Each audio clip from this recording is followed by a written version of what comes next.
Добрый день, дорогие друзья. Bonjour à toutes et à tous. Рад приветствовать. Je suis heureux de vous saluer au Centre de Russie pour la science et la culture à Paris. Très heureux de vous souhaiter la bienvenue au Centre de Russie pour la science et la culture à Paris. И поскольку у нас сегодня Et comme aujourd'hui nous avons une traduction simultanée, je voudrais m'adresser tout d'abord au public français pour que les spectateurs français puissent nous suivre. C'est parti, поехали.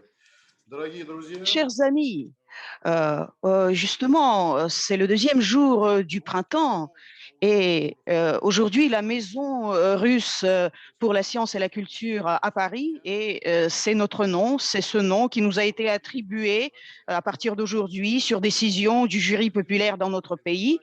Et donc, notre maison invite ses spectateurs à cette première rencontre en ligne, salon en ligne, art de jeunes Russes à l'étranger. L'idée de ce salon est née il y a plus d'un an lorsque dans notre centre, notre maison, nous avons accueilli deux enthousiastes, deux jeunes créateurs, Nikita Dmitriev et Daria Surovtseva.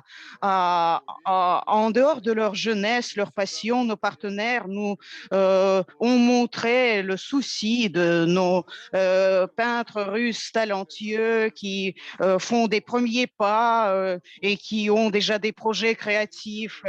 Et malgré les attentes, notre première expérience est très réussie. Et grâce à l'autorité, l'expérience et l'intuition de Nikita et Daria, on a pu inviter des artistes doués. Je voudrais saluer nos experts, nos spécialistes en art. Merci de nous avoir soutenus et d'avoir accepté d'intervenir lors de notre conférence en ligne. Le but de notre maison, dans le cadre de ce projet, c'est de proposer à nos compatriotes en France une plateforme pour eux, pour qu'ils soient confortables, pour qu'ils puissent échanger et parler de leurs projets créatifs. Bien sûr, après le confinement, nous pourrions proposer aux participants des autres salons, bien sûr, nos belles salles d'exposition dans notre centre, notre maison, ce qui nous permettra de connaître de nouveaux talents. J'espère que le nombre de nos invités d'honneur, experts professionnels, va augmenter et évidemment le prestige du diplôme de la Maison russe à l'étranger. Tous les participants recevront ce diplôme aujourd'hui et le prestige de ce diplôme va augmenter et j'espère qu'on pourra ouvrir de nouvelles possibilités pour nos créateurs russes. Je pense que les invités d'honneur et les spectateurs ont déjà pris connaissance du programme publié sur le site, ont déjà vu l'exposition virtuelle et donc je pense que nous pourrons tout de suite passer aux discussions et je vous invite à y participer. Selon notre programme, après la discussion, nous regarderons des petites vidéos, des cartes de visite de nos participants et ceux des participants qui voudront commenter, qui voudront intervenir, je serai ravie de vous passer la parole. Et les spectateurs de notre rencontre en ligne pourront aussi participer à la discussion lors du déroulement des interventions ou à la fin du programme. Vous pourrez réagir dans le chat et après la discussion, il y aura une séance questions-réponses et donc vous pourrez réagir. Et je voudrais aussi que vous réagissiez, écriviez dans le chat, que vous disiez dans quelle ville, dans quel pays vous nous regardez, parce que la géographie de votre participation est très importante pour nous. Donc, je vous félicite avec l'ouverture du premier salon art de jeunes russes à l'étranger et je passe la parole à l'auteur de l'idée, au créateur, au chef de ce projet, Nikita Olegovitch Dmitriev. Il est critique d'art, correspondant au Figaro en France, des Art Newspapers en Grande-Bretagne et à Literaturnaia Gazeta. Nikita, je vous passe la parole. Merci beaucoup. Je voudrais vous féliciter avec votre nouveau nom. Je pense que c'est très important et c'est beaucoup plus chaleureux, plus humain, plus compréhensible ce nom, Maison pour la science et la culture. Et dans ce nom, ce nouveau nom de votre institution, on voit cette indication claire liée au fait que la notion de russe n'est pas contradictoire à la notion de culture ou science, comme certains voudraient le représenter. Je voudrais vous remercier encore une fois pour euh, pour cette possibilité importante de présenter euh, au sein de cette plateforme étatique russe, ces peintres, ces artistes russes jeunes. Je voudrais pas parler longtemps. Je voudrais juste noter 3 points qui me semblent importants pour la compréhension du contexte de cet événement que nous organisons et qui, bien sûr, va se développer. Je n'ai aucun doute là-dessus. Je pense que l'année prochaine, cette année, dans un futur proche, notre événement va se développer, va s'élargir. Il y aura d'autres institutions à l'étranger qui vont relayer notre idée et je pense que ça va se développer en profondeur aussi. Et je pense que notre maison russe à Paris que tant attendu, va aussi se manifester, va participer dans les relations des participants actuels de cette exposition aux relations actuelles. Donc, je voudrais noter 3 événements qui sont importants pour comprendre le contexte. Bien sûr, sans aucun doute, c'est le premier jour du printemps, c'est ce nouveau nom du centre, mais je pense que notre événement est ancré dans la tradition historique de soutien par l'État russe de ses compatriotes à l'étranger. On peut parler des bourses de l'Académie impériale des beaux-arts pour former des artistes en Italie comme Karl Brulov. Peut se souvenir de Tchétchev qui était envoyé auprès du roi de Bavière, mais il était aussi un grand poète. Il était connu en tant que tel. On peut aussi se souvenir d'un grand nombre d'artistes russes qui vivaient à Paris avant la Révolution, après la Révolution et à notre époque. Et tout ça met notre projet, notre exposition inscrit cette exposition dans un contexte historique très bénéfique. Et dans ce contexte, on fait quelque chose de nouveau, mais en même temps, c'est ce que nous avons déjà fait, ce qui a été fait avant nous, et nous sommes les continuateurs de tout ça. Deuxième point important que je voudrais noter, et qui est important dans notre époque compliquée du point de vue social, épidémiologique, etc. C'est cet événement qui a été soutenu par Konstantin Mikhailovitch et son équipe. Donc cette idée montre la volonté de l'État russe que représente justement la Maison pour la science et la culture à l'étranger. Donc, c'est cette volonté de soutenir ces artistes russes, russophones, en dehors de la Russie. Cette volonté n'a pas toujours été évidente. On peut se souvenir de certaines pages compliquées de notre histoire lorsque certaines personnes qui étaient à l'étranger étaient décrites comme des personnes non amicales, etc. Tout ça, c'est du passé. Et c'est un grand bonheur de constater ça. Et de constater le fait que le gouvernement russe, en la personne de la maison des Russes, de la maison pour la science et la culture, montre que cet État s'intéresse à soutenir ces artistes, à dialoguer avec ces personnes, ces russophones, représentants de la culture russe qui ne sont pas sur le territoire russe. C'est très important et je suis sûre que cela sera très fructueux, très utile pour toute la culture russe. Et enfin, troisième point important qui me semble le plus important aujourd'hui, c'est le fait qu'aujourd'hui, les participants de notre exposition, ce sont de jeunes artistes, ces artistes qui ont été reconnus la première fois, non pas en tant que représentants de l'État ou en tant que Russes, mais en tant qu'artistes. Ces personnes ont deux identités, on peut dire, et beaucoup voudraient montrer ça comme quelque chose de contradictoire. Identité de quelqu'un qui n'a pas peur de se dire russe, qui n'est pas allergique par rapport à l'État russe et à ses représentations. Et en même temps, cette personne est un artiste inclus dans la communauté artistique globale. Et donc, pour nous, cet événement aujourd'hui, il montre qu'il n'y a pas de contradiction entre ces deux choses. Nous montrons qu'il n'y a pas cette contradiction. On peut être russe et on peut être contemporain, on peut être russe et être artiste contemporain. Ce n'est pas un oxymore, ce n'est pas contradictoire. C'est tout à fait normal. On peut se souvenir du fait que ni Pouchkine, ni Brodsky, ni d'autres créateurs russes, d'autres russophones personne n'était opposant à l'État contemporain. Aujourd'hui, beaucoup en Russie et à l'étranger essayent de souligner cette opposition. Et nous montrons qu'il n'y a pas d'opposition. Nous montrons des artistes différents, avec des biographies, des styles, des stratégies différentes. Et le fait que tous, on est là, on n'a pas de contradiction.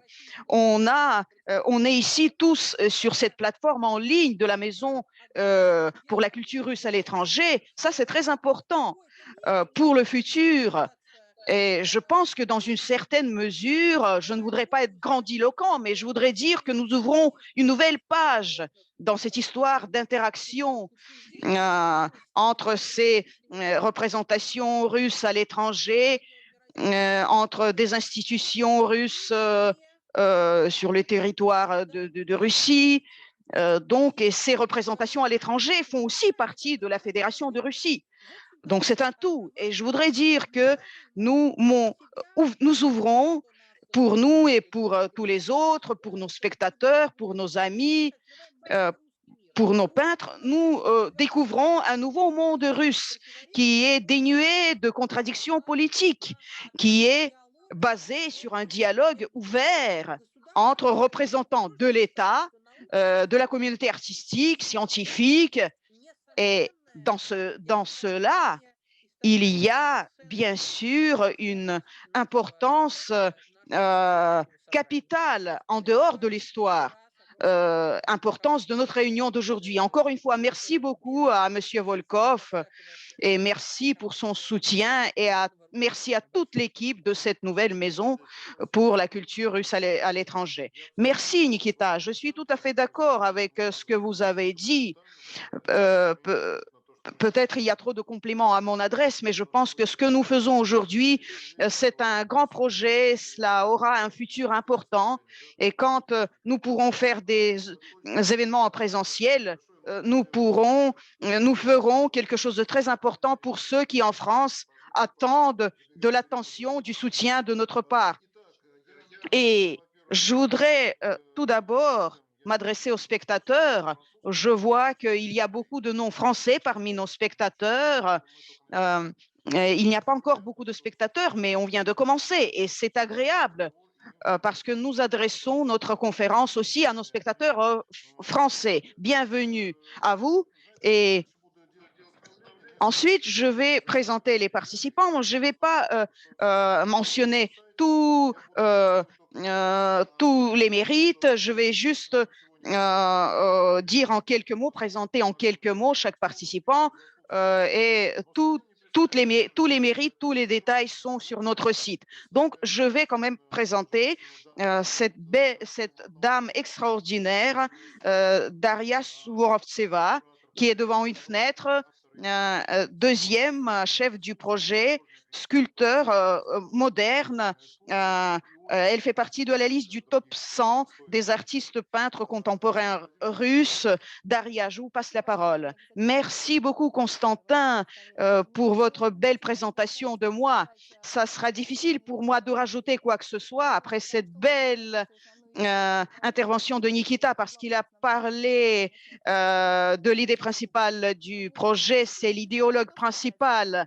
Ce que je voudrais dire, je voudrais juste remercier et exprimer mon enthousiasme. En dehors du fait que la Maison pour la science et la culture elle a accepté ce projet, ça a été fait de manière exceptionnelle, excellente. C'est un travail de haut niveau et c'est très agréable parce que notre art contemporain russe, il n'est pas tout à fait à l'honneur, je voudrais dire, mais chacun d'entre nous peut faire quelque chose et je pense que c'est une contribution colossale du Centre pour la science et la culture au développement de l'art contemporain. Et je voudrais aussi exprimer mon admiration par rapport aux artistes. Je sais, de par mon expérience, ce que c'est que de se trouver dans un pays étranger, dans un autre État, quand tu connais personne, quand il faut se frayer un chemin malgré tel ou tel désir personnel, telle ou telle circonstance.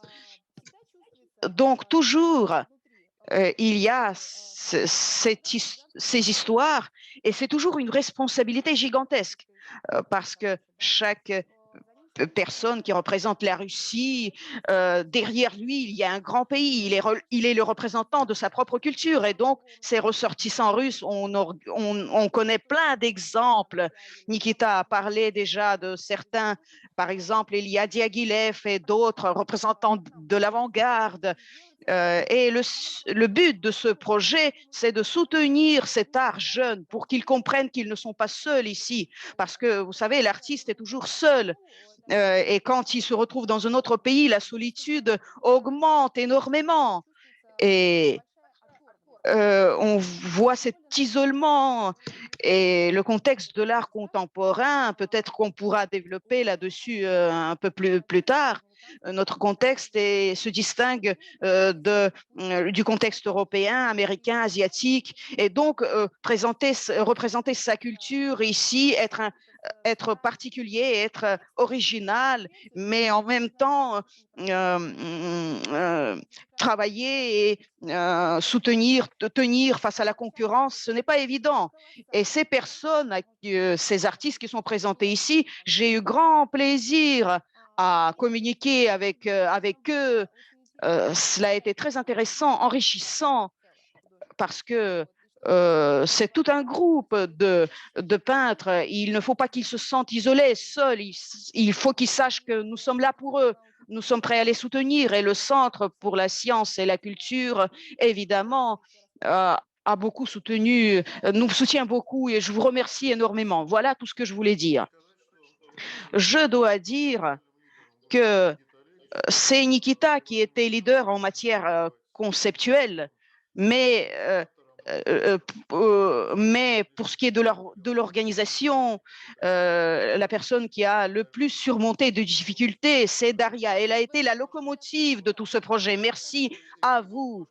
Votre geste, vous avez dit que vous ne pouviez pas bien intervenir après Nikita, mais vous vous contredisez, vous avez très bien réussi. Et merci Nikita Gavrilin, merci à vous. Et je voudrais dire que parmi les chefs, il y avait aussi un autre curateur expert d'art de notre maison. Il est aussi le curateur, le chef du projet. Il est peintre et pédagogue. Et donc, il fait partie aussi de nos co-organisateurs. Ruslan, voilà, merci à vous. Et pour économiser du temps, je voudrais vous demander d'intervenir plus tard. Et maintenant, je passe au bloc de nos invités d'honneur, experts en art. Et je ne vais pas mentionner tous vos mérites. Kirill Gavrilin, c'est publié sur le site. Kirill, il est chef du département des sciences humaines et histoire de l'art de l'Académie d'État d'art et d'industrie de Stroganov, docteur en histoire de l'art, professeur, enseignant. S'il vous plaît, à vous la parole.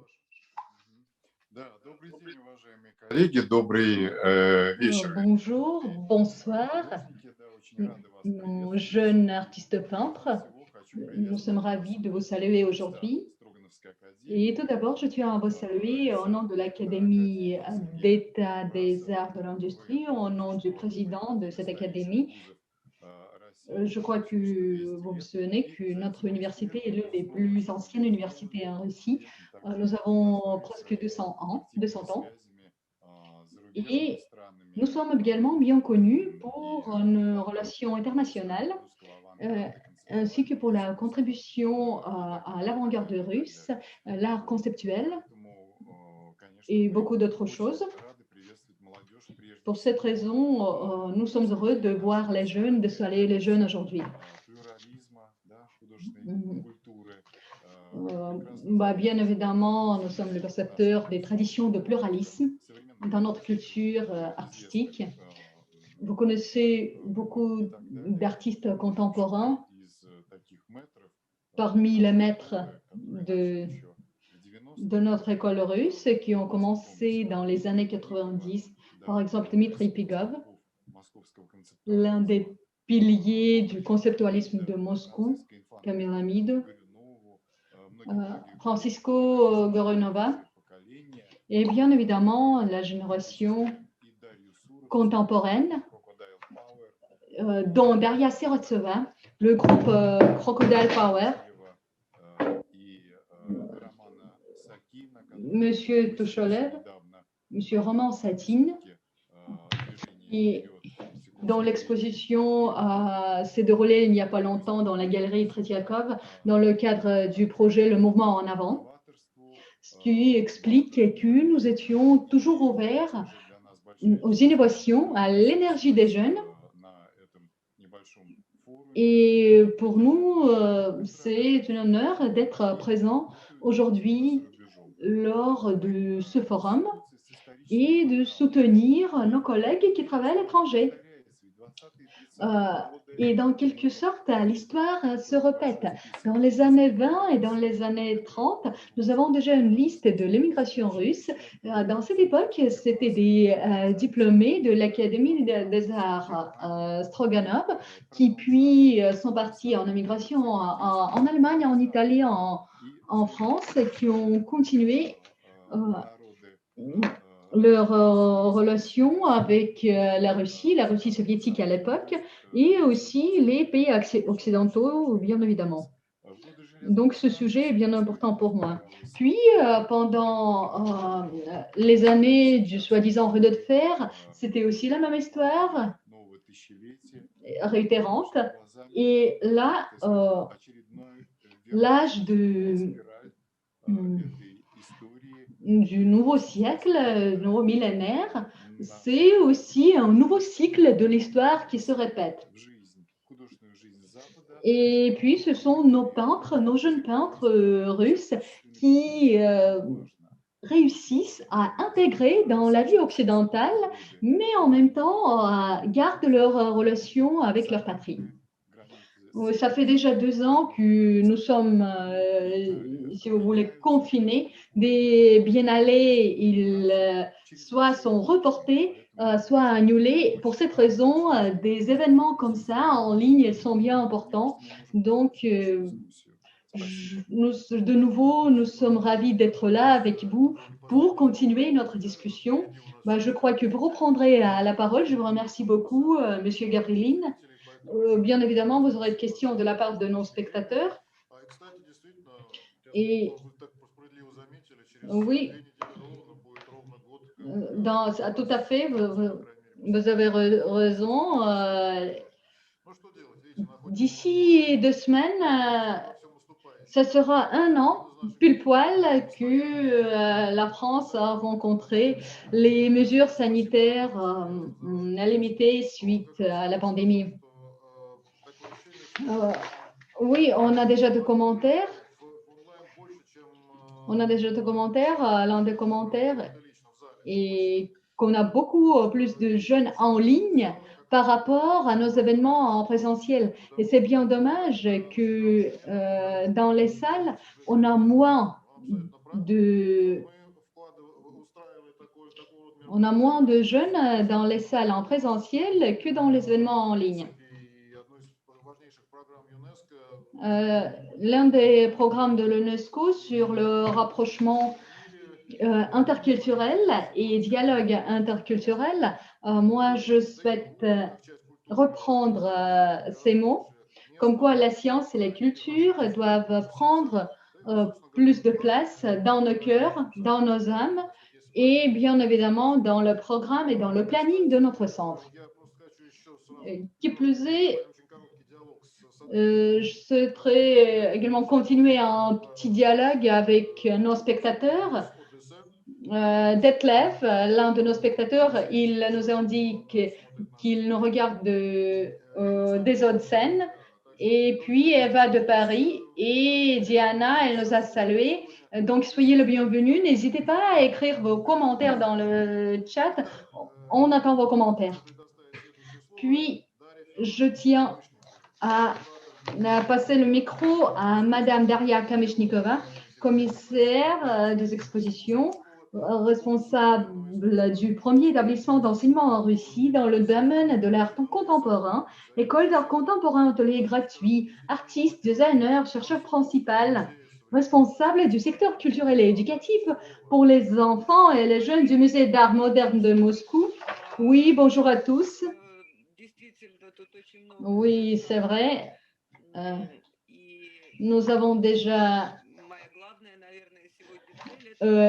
dit beaucoup de choses là-dessus. Mon objectif principal est bien évidemment de saluer cette initiative parce que l'année dernière et pendant cette année, on était quand même éloignés de chacun d'entre nous. Et je remercie la Maison Russe, la Maison de sciences et la culture de Russie, qui nous a réunis et qui a donné leur plateforme pour faire découvrir ce que font les jeunes peintres russes. Moi, je suis coordinatrice du programme du musée d'art moderne de Moscou. Et d'habitude, moi, je visite et je fréquente pas mal d'expositions. Là, malheureusement, on n'a pas beaucoup de chance de le faire, mais grâce à cette initiative quand même, nous avons la possibilité pas uniquement de voir ce que font les peintres que je connais personnellement, parce que dans la liste, il y a des participants que je connais très bien. Il y a quand même des noms que je découvre aujourd'hui, ce qui m'intéresse aussi. Parce que le musée d'art moderne à Moscou organise la base régulière des expositions de jeunes artistes et c'est une belle occasion de faire connaissance à d'autres jeunes peintres qui vivent actuellement en France et admirer, voir ou découvrir ce qu'ils font. Et j'espère que des pratiques comme ça ne cessent pas après. Et nous pourrons quand même avoir de plus en plus d'informations à ce qui se passe à l'étranger. Je tiens à souhaiter à tous, aux coordinateurs, aux chefs de projet, aux commissaires des expos, ainsi qu'aux artistes, plein de réussite. Et bien évidemment, j'attends la partie de notre forum, de notre salon, de voir les tableaux. Et Daria, Madame Serovtseva, je vous remercie beaucoup. Je suis ravie de vous voir, mes chers collègues, Monsieur Gavrieline, avec qui on ne s'est pas vu depuis des années. Pour moi, c'est un vrai plaisir. Maintenant, peut-être là, c'est le moment de voir les peintres. Oui, merci beaucoup. Merci de votre participation. Oui, bien sûr, avec le télétravail et avec l'agenda de tous, parfois on est pris par d'autres engagements, mais on vous remercie beaucoup quand même d'avoir l'appréciation et l'évaluation objective et transparente de votre part. Peut-être on va faire augmenter un peu ces évaluations, mais peut-être pas. Nous sommes ravis de voir tous les nouveaux noms, toutes les personnes qui vivent en France depuis longtemps, puis toutes qui sont depuis peu en France. De toute façon, moi, pour l'instant, je ne peux pas dire que si l'on fait de manière régulière, mais il faut comprendre quel est le degré de régularité, si vous voulez. Ça peut être 2 fois par an, comme quelques expos bien connus, ou par exemple quelques fois par mois. Donc, on va voir les avis et les réactions de cette rencontre aujourd'hui, et puis on pourra prendre la décision pour donner suite à ces rencontres-là qui sont bien intéressantes. Avant de passer à notre invité d'honneur qui est le prochain, puis dans le chat, Detlev, il nous indique qu'il y a un problème avec la balance ou le niveau du son, parce qu'il y a des soucis avec la partie russe en traduction. Bah, vous êtes bien notre habitué, je sais bien, donc j'espère que ce n'est pas un problème technique. De toute façon, on va le régler. Vladimir Surovtsev, c'est la personne que vous connaissez tous, j'en suis persuadée, et Ivan Korakov, qui nous envoie qui nous adresse leurs salutations, leur petit bonjour de Moscou. Nous vous remercions beaucoup de vos commentaires dans le chat. Avec M. Surovtsev, nous avons fait déjà beaucoup de choses. Ce n'est pas pour la première fois qu'il participe. Je crois que M. Surovtsev et M.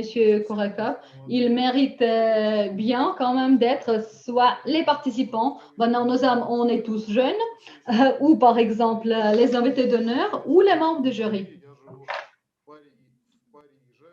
Oui, Maria Vinogradova. Je m'appelle Maria Vinogradova, je lis le commentaire dans le chat. J'habite à Paris pendant 3 ans. Soyez le bienvenu. On attend également les prochains commentaires de la part de nos invités. Et maintenant, avec mon plus grand respect et mes meilleurs souhaits, je tiens à passer la parole à Madame Anna Mapolis, critique d'art, commissaire d'exposition, traductrice, collaboratrice du département scientifique de la Galerie d'État Tretiakov, auteur d'articles sur l'histoire de la migration artistique russe, coordinatrice de projet. Malheureusement, je ne réussis pas à faire marcher ma vidéo, ma caméra, je suis désolée. Je crois que c'est juste surchargé de l'appareil technique. De toute façon, je suis ravie de vous voir tous. Je tiens à vous remercier de cette invitation. Comme je peux prendre part à ce salon avec un grand intérêt, j'ai étudié toute présentation que j'ai reçue et la biographie de tout auteur. Malgré le fait, je dois dire que malgré le fait que l'on voit que 8 peintres, malgré ça, 8 artistes peintres, de toute façon, ce salon pourra vous donner quand même une impression et une impression assez élargie de ce qui se passe dans le monde d'art contemporain russe actuellement. Oui, je comprends bien qu'on a déjà entendu beaucoup de choses bien importantes. Donc, pour cette raison, je souhaiterais attirer votre attention aux quelques éléments, aux aspects qui me paraissent importants. Tout d'abord, le titre de ce salon nous fait penser au fait que c'est une idée colossale, bien importante, et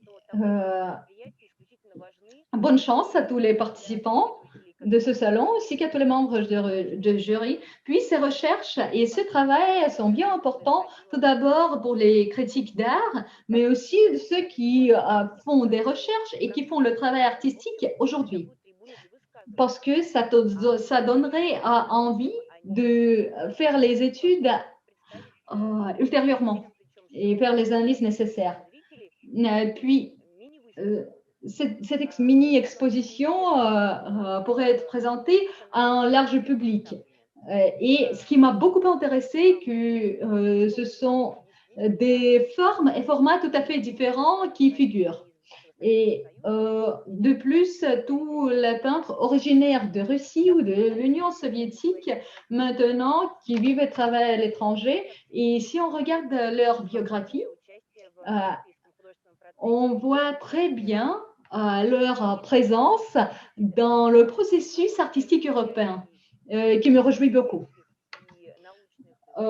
On voit également leur présence et leur participation active dans les projets culturels et scientifiques et les projets que aujourd'hui nos auteurs, nos artistes peintres présentent. Moi, je le nommerais plutôt pas que l'art russe, mais l'art européen, si vous voulez. Et moi, j'attends avec l'impatience la suite de notre salon. Donc, je tiens à remercier les personnes qui m'ont invité à ce salon et je vous souhaite bonne chance. Merci beaucoup. Merci beaucoup. C'est très bien, bien structuré et cohérent. Puis, on voit un commentaire d'Anna Filemonova qui est bien connue dans le monde artistique russe en France. On connaît bien sa participation active. Elle vient de nous rejoindre et elle nous pose la question comment on pourrait voir ce salon dont vous parlez.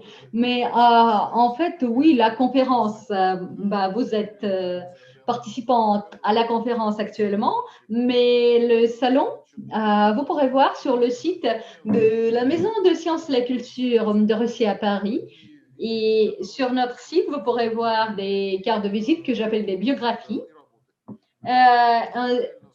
des vidéos de tous les participants, des cartes de visite vidéo, ainsi que les œuvres artistiques de nos participants. Merci à vous. Et je passe aujourd'hui la parole à notre invité d'honneur. Il est le dernier, mais comme les Français disent, le dernier mais pas le moindre. Avec un grand plaisir, je vous présente M. Sergei Popov, directeur et fondateur de la galerie Pop of Art de Moscou, critique d'art, qui travaille à la Galerie de théâtre Tretiakov et qui enseigne l'art contemporain à l'Institut d'architecture de Moscou. Donc, ce n'est pas la liste complète, bien sûr, de ses mérites. Je vous passe la parole, M. Popov. Est-ce que vous êtes avec nous, M. Popov?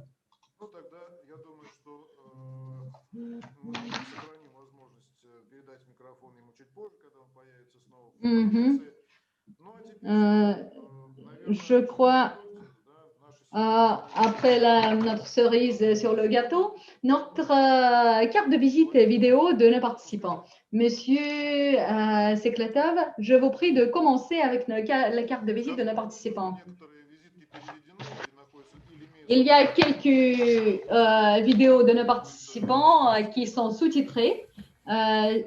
Pour les autres, on voit, on va entendre la traduction, l'interprétation simultanée. Bonjour, je m'appelle Anna Zaria. Je suis née en Russie. Ma formation, je l'ai eue au Canada, puis en France, au Beaux-Arts de Paris. Mes œuvres artistiques, vous pouvez les voir. En fait, ils portent sur la vie quotidienne, ce qui se passe juste là. C'est pour ça le caractère de ma vidéo est pareil. Donc, je vous présenterai 3 de mes œuvres. Ma première est Grand-père et moi. C'est un petit film que j'ai filmé avec mon grand-père en Israël et on a partagé la même chambre de l'hôtel. Et cette expérience m'a beaucoup intéressée, notamment qu'est-ce qu'il fait lorsque personne ne le regarde? Qu'est-ce qu'il fait lorsqu'il ne fait rien? J'ai mis une caméra et puis je suis partie dans la salle de bain pour sécher mes cheveux. Et il était assis, il ne faisait rien, mais il ne savait pas qu'il était filmé. Il était juste assis. Il était juste assis, il regardait nulle part, si vous voulez. Il faisait rien, mais ça m'intéressait beaucoup. Mon deuxième travail, ma deuxième installation s'appelle Showers. Dans cette installation, j'ai voulu capturer le processus que si tu as un délai et tu n'as pas d'idée. Et moi, j'ai eu un délai pour la faire, mais j'avais aucune idée. Donc, j'ai lu beaucoup, j'ai fait des notes et en fin de compte, toutes ces notes-là, elles ont fait partie de toute l'installation. Et je vous explique pourquoi ça s'appelle Showers, parce que les meilleures idées que j'ai, ils ne me viennent pas au studio ou à la table ou au bureau, mais quand même lorsque je prends la douche. Et notamment tout ce que je n'ai pas fait hier, j'espère ou peut-être je pourrais faire aujourd'hui. Parfois, je ne réalise pas à le faire, mais quand même, parfois, je fais. Et c'est pour cette raison, j'ai quand même enregistré le son, le bruit de la douche. Je l'ai intégré dans la douche. Et les bruits en fait de ma plume, de ma brosse à dents et plusieurs autres objets, ainsi que mon éponge aussi dans l'installation. Les images que vous voyez. Et la dernière installation, ce que je souhaiterais partager avec vous, c'est le texte qui a été écrit pendant la pandémie lorsque j'étais enceinte et il parle de l'attente. Parce que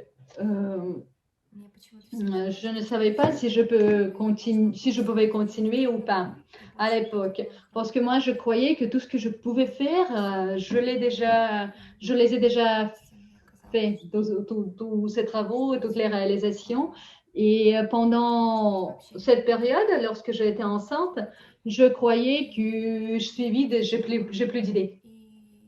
Donc, pour moi, c'était un moment d'attente. Et j'ai nettoyé beaucoup chez moi et je voulais faire un film là-dessus. Mais je n'ai pas réussi à en faire un film, mais quand même, je fais un petit texte et vous pourrez voir.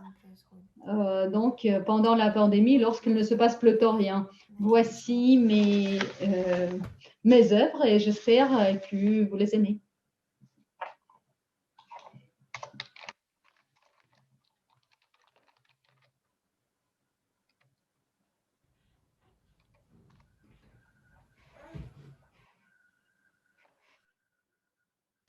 Меня зовут Даша Ильина, и я работаю в сфере медиаискусства.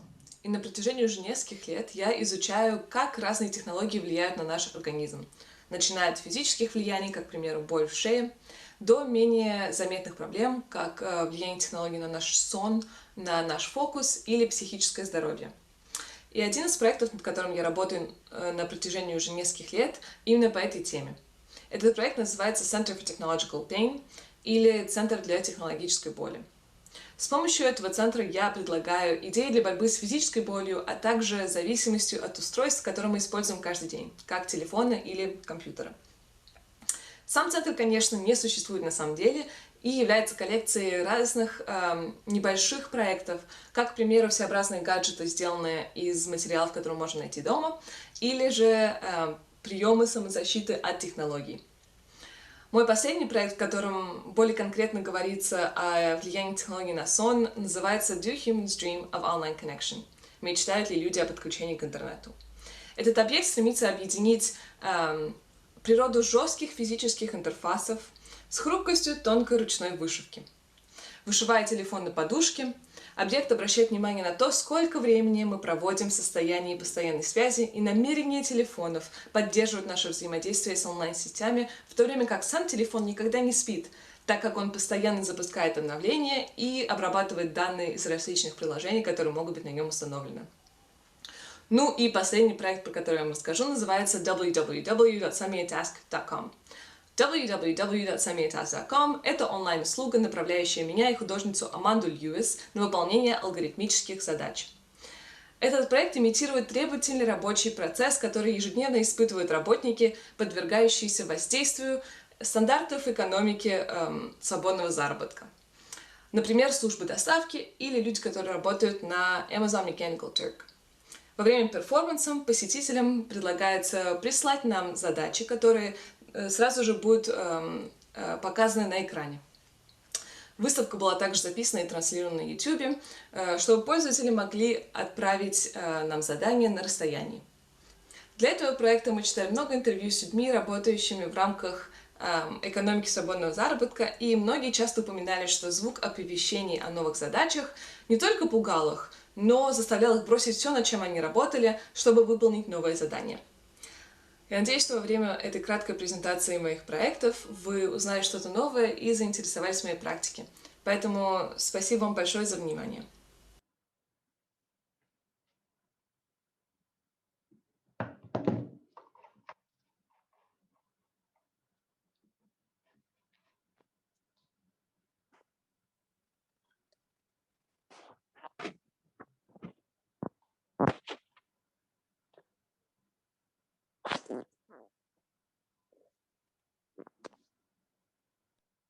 Adolescente, je me suis aperçue que chaque personne était très polyvalente et avait beaucoup de visages, et je voulais transmettre cela.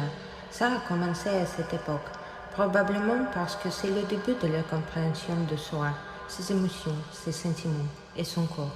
Je voulais savoir pourquoi, lorsque nous parlons avec une personne, nous en sommes une autre avec la famille, une autre avec l'entreprise, etc.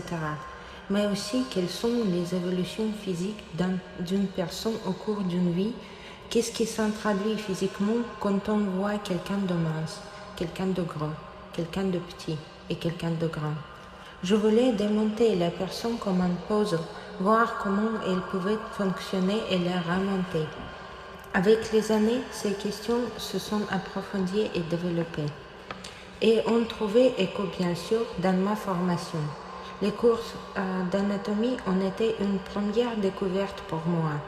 Outre le fait que ce sont de véritables rouages et vies de la personne elle-même, ce sont aussi des connexions, des interactions et de la composition ou même de l'univers tout entier. Ce n'est pas un objectif en soi, l'anatomie, mais plutôt l'aperçu d'un monde de subtilité et de modèles qui s'ouvrent avec le début de la formation. En plus de l'anatomie, je me suis intéressée à la neurobiologie et à la psychiatrie. Ce sont aussi des rouages de l'humain, mais qui explorent plutôt les émotions. C'est ce qui m'a toujours inspirée.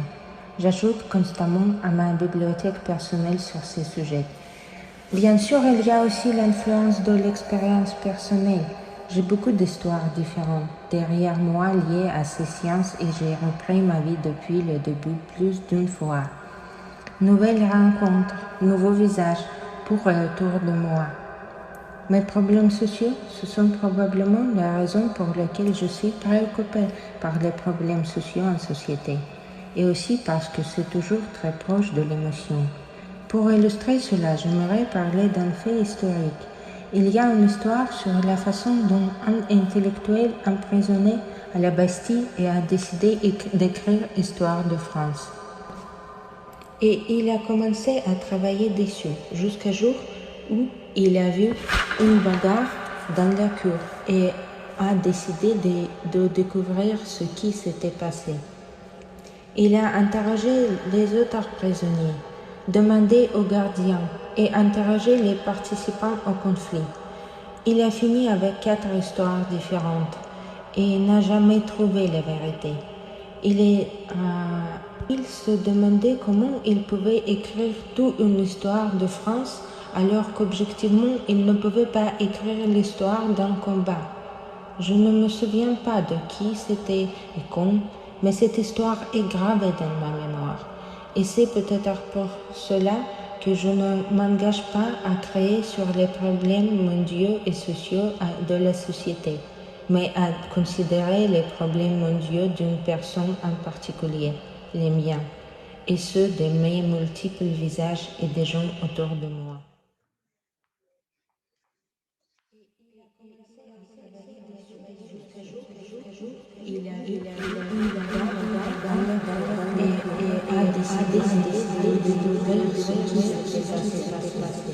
Il a interrogé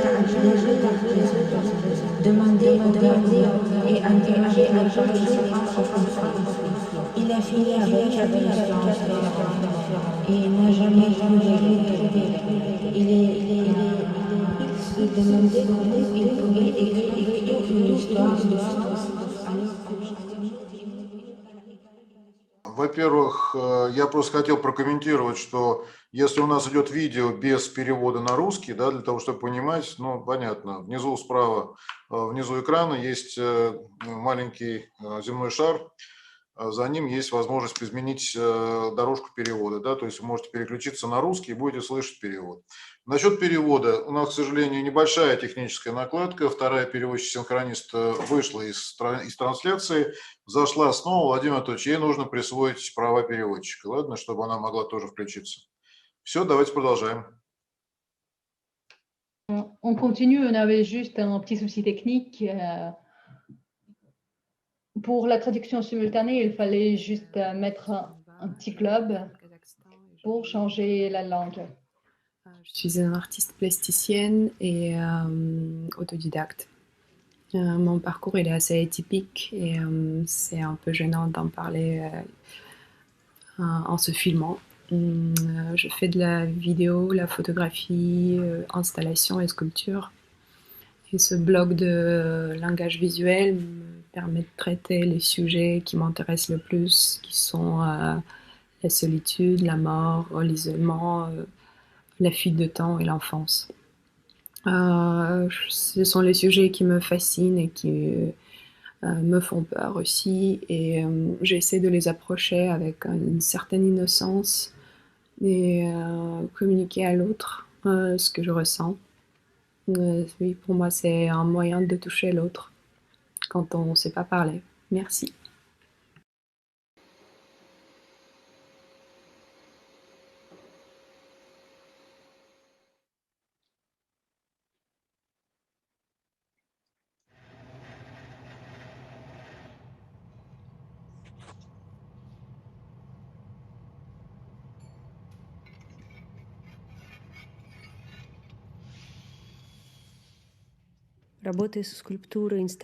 En travaillant avec la sculpture, les installations, c'est surtout l'objet, l'espace qui sont au centre de mes intérêts.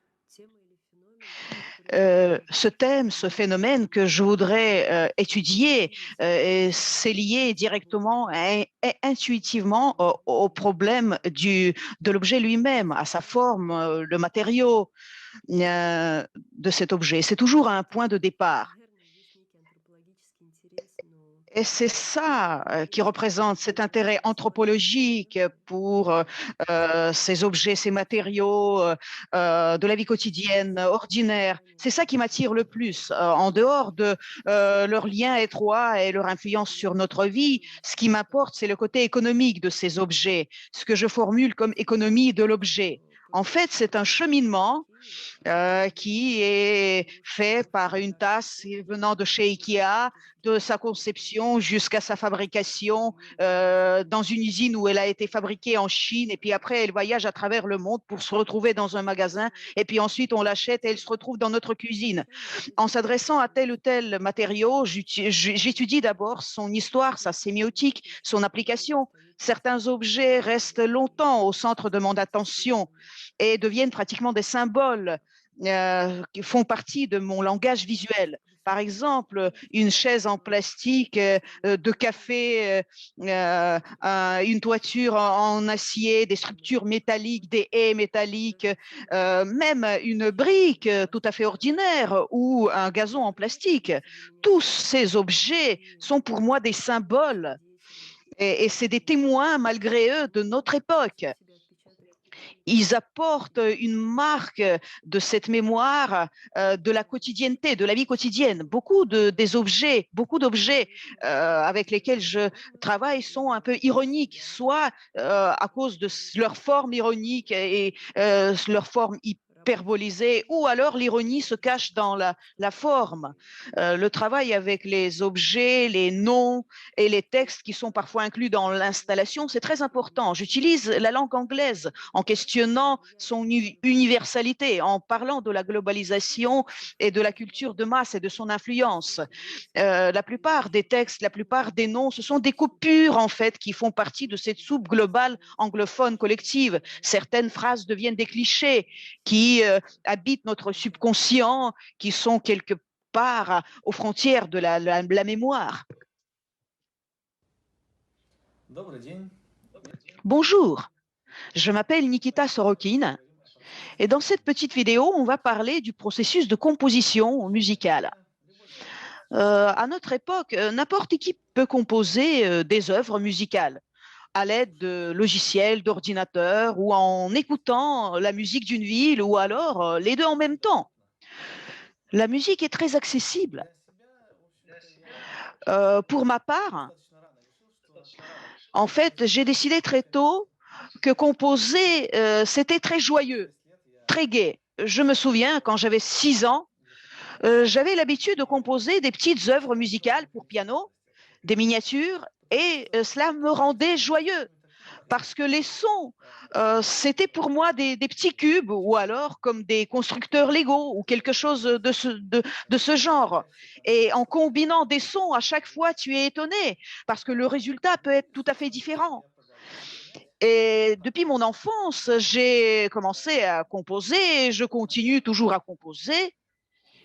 Et en fait, j'ai essayé d'éviter des grandes œuvres. J'ai surtout composé des miniatures, mais j'ai compris à un moment donné que composer quelque chose composer une miniature, c'était pas plus facile que de composer une grande œuvre. Hein. L'échelle, ce n'est pas la longueur, c'est la profondeur, c'est la densité de sens de telle ou telle œuvre. Et cela est très difficile. Et c'est peut-être ce qu'il y a de plus énigmatique. À la fin des fins, dans un motif, il peut y avoir tellement de sens que pour démêler tout ça, il faut toute une symphonie. Souvenons-nous de cette 5e symphonie de Beethoven. Et c'est tout un écheveau de sens. Et je me suis concentrée jusqu'alors sur les miniatures et actuellement, je travaille sur un ballet d'après une œuvre d'Oscar Wilde, l'anniversaire de l'infante, et je travaille sur un mini-opéra pour le festival Attraction. Et en ce moment, j'attends le sujet. Mais j'ai déjà des idées musicales, même sans connaître le sujet, aussi bizarre que ça puisse paraître. Parce que, dans mon cas, les idées musicales peuvent même précéder tel ou tel sujet littéraire. Pourquoi? Parce que la musique crée une série de sens à part. Et une œuvre littéraire crée sa suite de sens à elle. Et c'est très intéressant. Ce qui est important pour moi, c'est le geste. En fait, comme exemple, je peux vous dire ceci. Le sujet principal de l'ouverture de Roméo et Juliette de Tchaïkovski, vous savez, c'est Allegro. Même si vous ne connaissez pas l'œuvre littéraire, même si vous ne connaissez pas ces contradictions entre les clans de Montecchi et Capuleti, vous pouvez imaginer quelque chose comme ça, parce que les gestes belliqueux, impulsifs, c'est présent dans cette musique. Et dans ma musique, j'essaie aussi de refléter ces gestes. Je peux même dire plus. Comme j'apprends la direction d'orchestre, donc je peux me promener dans la rue et faire semblant de diriger une œuvre. Et même cette direction abstraite, vous savez, ça se transforme et ça devient des sons, des musiques. Et ensuite, après, j'utilise cela. Donc, en résumant tout ce que je viens de dire, pour faire une œuvre, l'impulsion pour une œuvre musicale, ça peut être tout ce qu'on veut. Ça peut être le geste. Pour moi, c'est le geste, mais c'est aussi les émotions. Je crois que les émotions, c'est l'une des parties les plus importantes de la musique.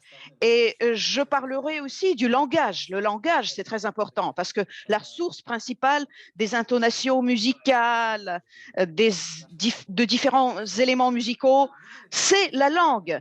Notre ravissement, notre désespoir, nos émotions que nous reflétons dans la langue, ça se retrouve dans la musique. Et quand je compose, j'observe cela, même si je n'y pense pas spécialement. Donc, je pense que je dois terminer et je vous souhaite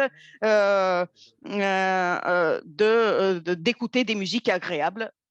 Merci. Le résultat, c'est le même. C'est une catastrophe qu'on ne peut pas éviter et on ne pourra probablement pas résoudre ça.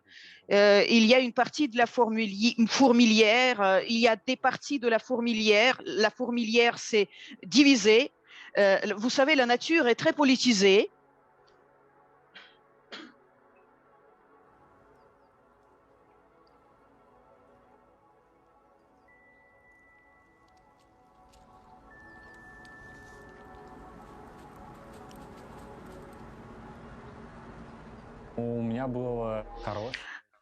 Vous savez, j'ai eu une enfance très belle, très heureuse, même si j'ai passé une partie de mon enfance à l'hôpital.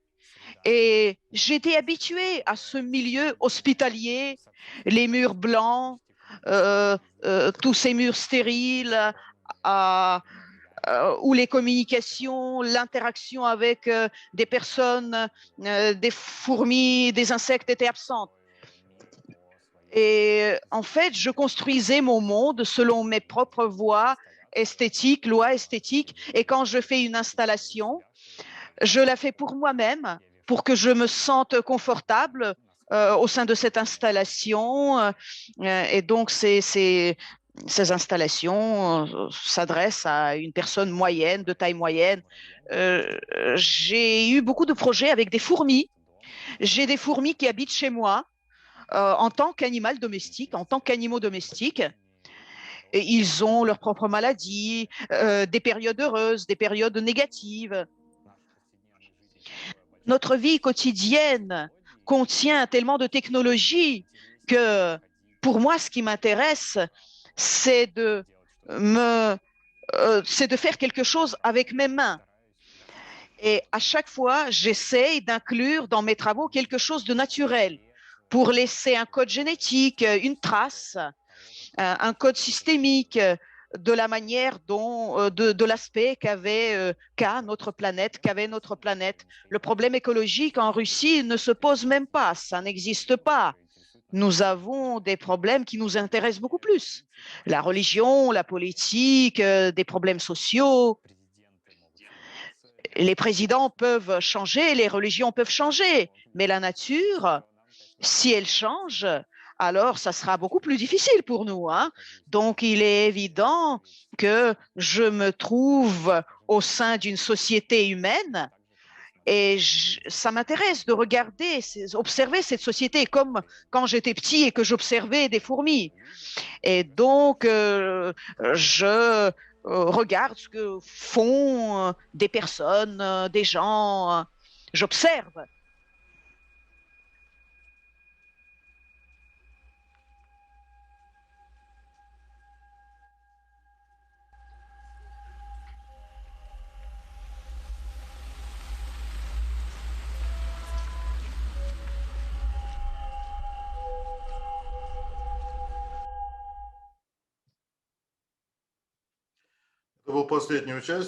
Voilà notre dernier participant.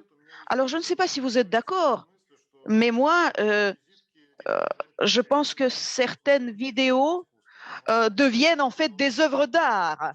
Et je pense que ça devait être ainsi, parce que en tenant compte de la spécificité de nos participants, nos invités. Ça devait être comme ça. Et je pense que ça serait intéressant de voir ces courtes vidéos dans notre belle salle confortable sur un grand écran, dans nos fauteuils avec des collègues. Et je pense qu'on fera ça dans l'avenir. Et peut-être, si on était dans la salle, je pourrais inviter sur scène un des participants. Et c'est ce que je voudrais faire maintenant. Je pense que Nikita Sorokin voulait commenter quelque chose, ses travaux musicaux. Nikita, je vous passe la parole. Bonsoir. Je salue les organisateurs, les invités d'honneur, les participants et les spectateurs de ce salon. Je remercie infiniment la maison, le centre pour votre invitation. Je pense que c'est quelque chose de symbolique dans une certaine mesure parce que la plupart des participants, 99%, ce sont des artistes au sens propre du terme qui font de l'art plastique, qui font partie des beaux-arts. Et moi, en tant que musicien, je me sens à part dans cette compagnie, cette société. Et vous avez parlé de votre maison pour la science et la culture russe. Et je pense que cette maison montre par l'organisation de ce salon que non seulement il y a une plateforme pour montrer les travaux de tous ces artistes, ces participants, mais en plus de ça, c'est un appel au dialogue. C'est une possibilité pour eux de faire quelque chose de créatif, imaginer quelque chose de nouveau, réaliser des nouveaux projets. Et quand j'ai regardé ces vidéos des participants, j'ai pensé à cela, à ces nouveaux projets communs peut-être, nouvelles réalisations, installations communes, quelque chose de ce genre. Et je voudrais dire que j'ai choisi ce trio pour 3 violons pour vous montrer. Vous pourrez regarder ça sur le site. La composition est un peu bizarre parce que d'habitude, c'est des quatuors et ici, c'est 3 violons. Mais en fait, ça s'est passé ainsi. J'ai 3 amis qui sont violonistes et lors du confinement, ils ont commencé à se réunir, à jouer. Et ils ont compris qu'il n'y avait rien pour 3 violons, presque rien. Et ils se sont adressés à moi et ils m'ont demandé d'écrire quelque chose. Et j'ai composé cette œuvre. Et je pense qu'ils ont très bien filmé cette œuvre. La caméra montre soit l'un, soit l'autre, ou tous les 3 ensemble. Et je pense que c'est intéressant, non seulement d'écouter, mais de voir aussi. Ça ne dure pas longtemps, 2-3 minutes. Et je voudrais dire que j'ai fait mes études au Conservatoire de musique de Saint-Pétersbourg, puis j'ai continué mes études au Conservatoire de Paris. Et pour moi, ça m'a permis de réévaluer certaines choses par rapport à la compréhension de l'art lui-même et par rapport à la place de l'artiste dans le monde, dans la société, et quelle place occupe l'œuvre, l'art dans la société en Russie et à l'étranger. Et je voudrais noter un élément qui m'a paru curieux. Chez nous en Russie, par exemple, on dit musicien. Le musicien, ce n'est pas n'importe quelle personne qui joue d'un instrument. C'est une personne qui mérite d'être nommée musicien. Pianiste, ce n'est pas une personne qui juste joue du piano, mais c'est quelque chose de plus important. Et en France, par exemple, quand je parle avec des Français, souvent, ils me disent, mais si vous jouez du piano, donc vous êtes pianiste automatiquement. Et je comprends que la logique est cartésienne ici. Donc, en fait, il y a un événement et il y a un lien logique, et voilà.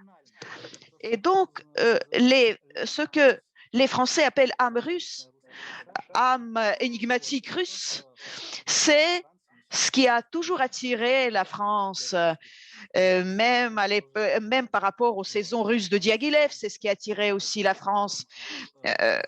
Vous savez, je pense que la maison russe, c'est justement une des plateformes pour les spectateurs, pour ceux qui sont curieux, où ils peuvent venir et comprendre ce phénomène, comprendre cela. Je ne voudrais pas dépenser votre temps. Merci encore une fois pour votre invitation et je suis vraiment ravie d'être dans cette compagnie, en cette compagnie. C'est une belle idée, Nikita. Vous savez, je ne voudrais pas non plus dépenser du temps, mais je voudrais aussi euh, euh, rajouter aussi à notre nom Maison de la science, la culture et l'art. Je voudrais aussi, j'aimerais bien rajouter aussi cet élément et je pense que ça reflète bien ce que nous faisons dans une large mesure. Merci Nikita énormément. Quand les organisateurs ont proposé d'inclure un musicien, je n'ai pas compris tout de suite cette idée, mais grâce à notre rencontre d'aujourd'hui, je comprends que c'est tout à fait utile et je pense que c'est très important parce que nous avons pensé à organiser toute une semaine d'art contemporain russe en France. Et en fait, on voudrait inviter différents artistes, artistes du théâtre, de cinéma, déclamation, etc. Et on aimerait que le centre soit pendant une semaine à disposition de cette jeunesse artistique russe. Et vous êtes pionniers, on est tous des pionniers, mais vous êtes pionniers des pionniers vraiment par rapport à cette future semaine. Et si vous êtes d'accord, je pense que ça serait bien d'inviter 3 autres musiciens à notre rencontre. Donc, je propose à Vladimir Anatolievitch d'inclure cette petite vidéo avec 3 musiciens qui donc interprètent l'œuvre de Nikita.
Можно поаплодировать, мне кажется, да, замечательно совершенно. Bravo, nos applaudissements.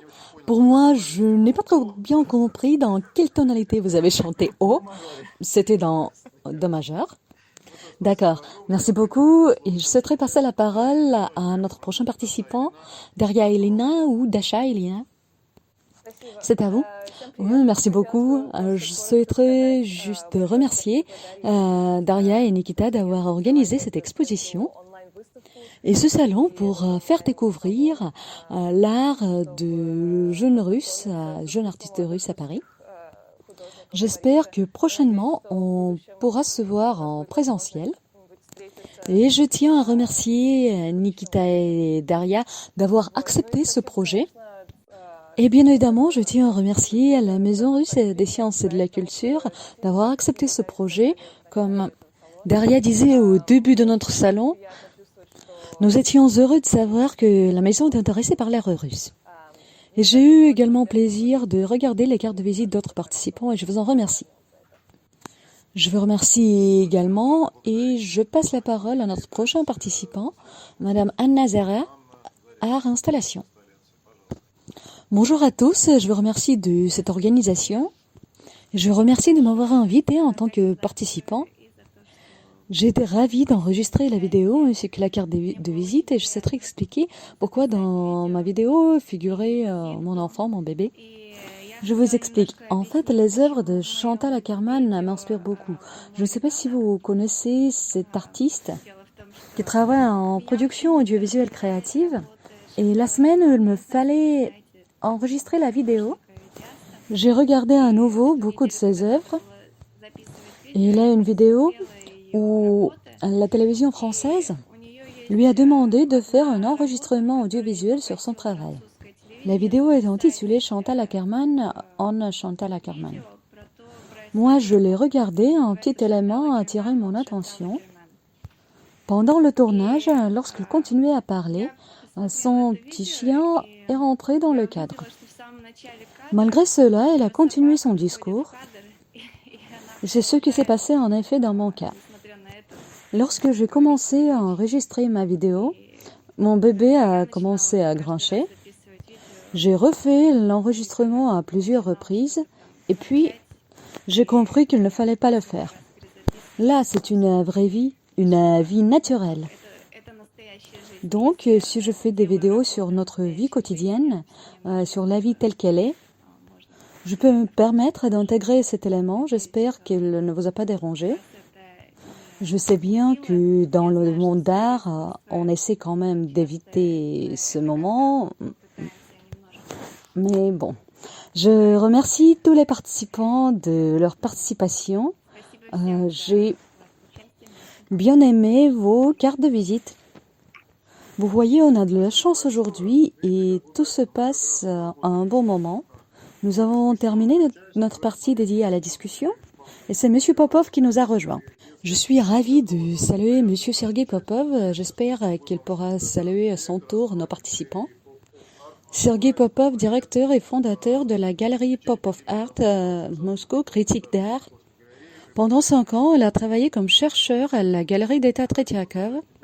Il enseigne l'art contemporain à l'Institut d'architecture de Moscou.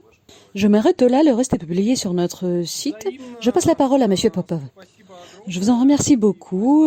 Je vous présente mes excuses d'avoir pu vous rejoindre qu'à ce moment-là. Je suis persuadée que la conversation était intéressante. Je souhaiterais tout d'abord saluer cette initiative. À mon avis, l'idée de réunir tous les artistes russes résidant à l'étranger est prometteuse. Vous savez, pas uniquement les artistes de jeune génération qui sont touchés par ce problème. Je souhaiterais rajouter que ma galerie travaille des artistes peintres de générations différentes, tels que Eric Bulatov ou Kirill Cholushkin, les plus connus parmi les peintres vivant à Paris. Même eux, ils rencontrent un problème de l'auto-identification. Qui sont-ils, les artistes russes vivant en France ou les artistes français d'origine russe qui présentent ici la Russie? Ce problème restera bien évidemment de l'actualité pour les peintres d'autres générations. Pour cette raison, il est très important de comprendre qui tu es. Est-ce que tu es un artiste russe ou un artiste français? Ou un artiste international sans attachement particulier? Et par rapport à tous les artistes qui participent à cette exposition, à ce projet, je voudrais dire que ce n'est pas un sujet sensible à cet égard. Tous ces peintres-là, ce sont des citoyens du monde, des artistes du monde. Je souhaiterais vous dire une chose. Peut-être je n'étais pas trop attentif ou quelqu'un m'accuse de ne pas être impartial, mais dans aucun de ces œuvres, je n'ai retrouvé un élément russe. Par contre, j'ai bien distingué les éléments français dans les œuvres de ces artistes. Moi, en tant que critique d'art, je pourrais distinguer quand même ces artistes sur qui la France a eu son influence, les impressions qu'elle a laissées. Et ce n'est pas hors norme, bien sûr, en habitant en France, on ne peut pas rester à l'écart de l'art, de la culture française, c'est bien naturel. Mais en même temps, je peux constater que la plupart de ces artistes peintres sont des peintres internationaux. Ils appliquent le langage utilisé dans le monde entier. Donc, parmi ces artistes que je connais très bien personnellement, c'est tout d'abord Monsieur Ilya Fedotov-Fedorov. Et moi, j'ai eu une occasion de visiter l'exposition de Monsieur Fedotov-Fedorov dans l'une des galeries d'art de Paris. Et c'est un cadre tout à fait naturel à Paris. On ne peut jamais dire que c'est quelqu'un issu de Russie ou de Moscou ou de notre coin russe. Je souligne encore une fois qu'il travaille comme citoyen du monde qui parle des problèmes importants pour tous. Parmi les peintres que je ne connaissais pas et que j'ai découvert avec un grand plaisir, c'est Alisa Nikolaeva. Artiste, une personnalité avec son langage que je considère bien international. Et à mon avis, ces tableaux, ces œuvres, ils peuvent être intégrés dans n'importe quelle culture.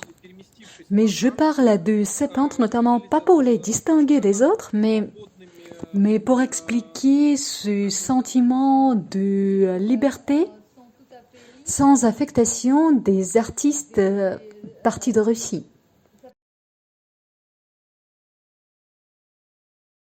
Et leur art n'est pas juste, si vous voulez, une réinterprétation des endroits d'où ils sont. Et si on parle de peintres russes à l'étranger,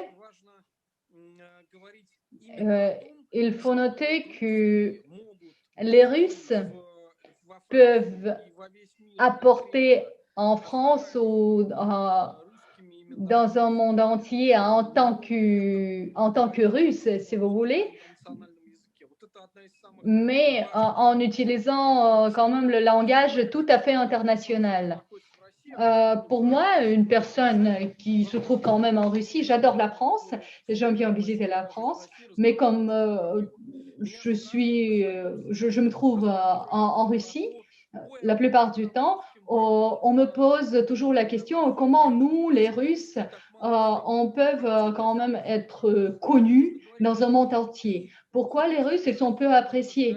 Mais non, la question devrait être posée d'une manière tout à fait différente. Qu'est-ce que toi, tu peux donner à un monde entier, à la culture internationale, à l'art international? Et pourquoi tu pourrais être intéressé à une autre culture?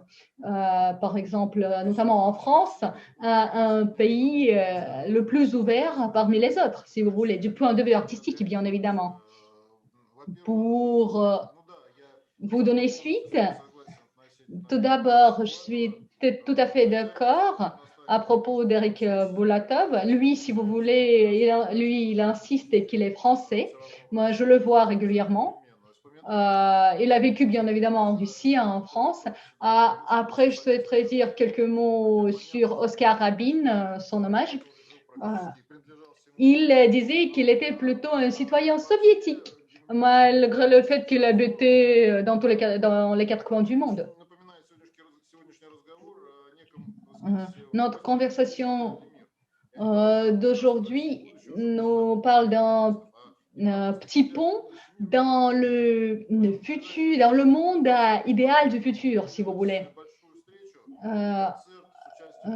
Prochainement, on espère organiser le concert avec le soliste du groupe célèbre Space, Didier Marouani. On espère le faire avec la possibilité de faire l'émission avec l'équipage au bord sur la station spatiale orbitale. Oui, bien évidemment, c'est la station spatiale où les cosmonautes et les astronautes des pays différents coexistent et on comprend que c'est le monde sans conflit, sans vie, sans conflit, sans frontières et là-bas dans l'espace. Et à mon avis, dans le monde des artistes, on a un monde presque pareil, si vous voulez. C'est un monde très prometteur et tout à fait correct. Et pour ne pas être limité à juste des exclamations et des émotions, je souhaiterais proposer à tous les participants ou aux futurs participants, si vous avez besoin de faire vos cartes de visite, d'enregistrer telle ou telle chose, soyez le bienvenu. Les portes de notre maison sont bien ouvertes, donc soyez le bienvenu. Puis, on a des questions et des commentaires dans le chat. Moi, je vois tout. Bien évidemment, je vous lirai tous les commentaires après. Je sais qu'en fait, il y a quelques spectateurs qui nous regardent sur la chaîne YouTube, mais dans la chaîne YouTube, on ne voit pas le chat. Donc, je vous prie d'écrire vos commentaires ici. Et puis, je vous propose le format de micro libre.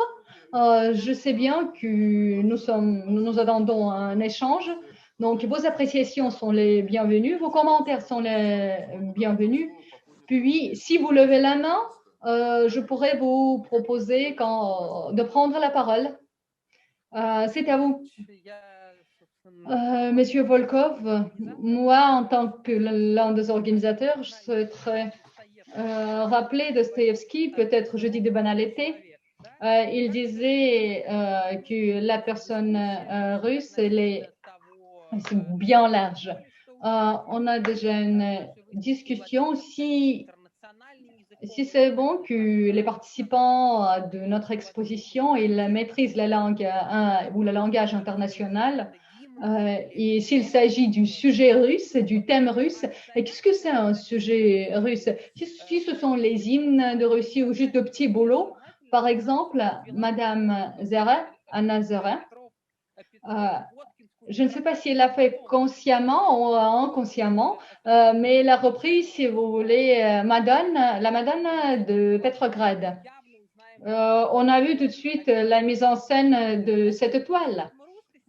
Donc, je crois que vous vous souvenez d'un petit bébé de ce tableau. Et en fait, les boulots russes, ils sont bien les dérivatives que l'on peut représenter dans n'importe quelle présentation.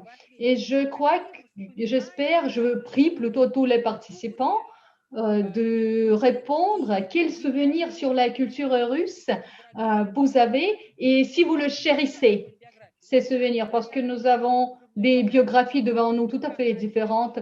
Par exemple, Anna Zera, qui est née au Canada, puis on a Camilla, qui a grandi au Kazakhstan, puis notre autre participante qui a passé son enfance au bord de la Volga. Donc, c'est pour cette raison, je vous prie, tous nos participants qui habitent notamment qui habitent depuis longtemps à l'étranger, loin de la Russie, est-ce que vous avez les éléments existentiels, les moments existentiels dans votre vie ou dans votre création? La parole est à vous. Ou sur un autre sujet. Moi, je lève la main de manière virtuelle. Bonsoir. Merci beaucoup de cette organisation et de cette invitation. À propos du sujet russe qui nous touche, je crois que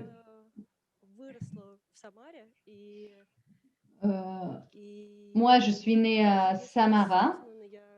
Je crois que, si vous voulez, consciemment ou non, je ne travaille pas exprès avec le sujet russe, mais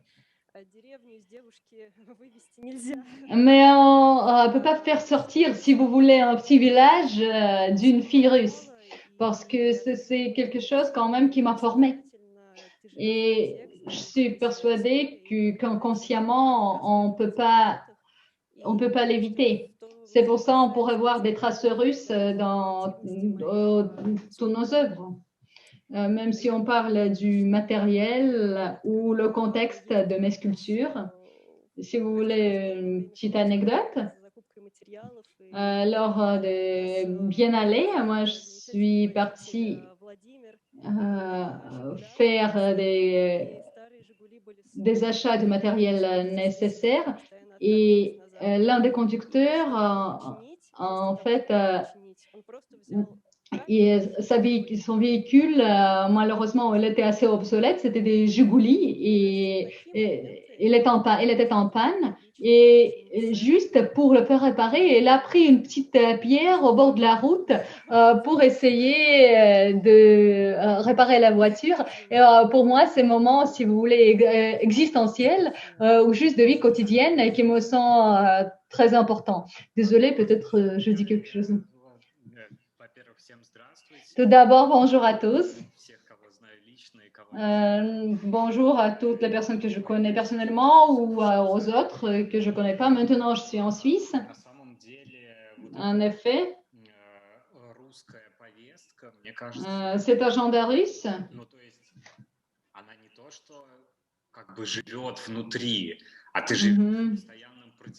je ne peux pas dire qu'elle existe à l'intérieur de toi, mais si vous voulez, tu vis toujours en quelques contradictions avec elle, comme l'Occident, par exemple, il est toujours en opposition. Également, tout d'abord, à cette position, y compris dans le monde d'art. Et on te pose la question, d'où es-tu? Par exemple, moi, je réponds, je suis née à Moscou. Et tout de suite, j'ai 3 réponses ensuite. Qu'est-ce que tu penses à propos de Poutine? Est-ce que c'est vrai que les gays tchétchènes sont tués? Et qu'est-ce que les gays sont tués en Tchétchénie? Et qu'est-ce que tu penses à propos de la vodka et du caviar? Et tu dois quand même réagir, tu dois choisir quand même ta position, ta réaction. Et puis, ce qui m'intéresse, c'est plutôt une question que je me pose.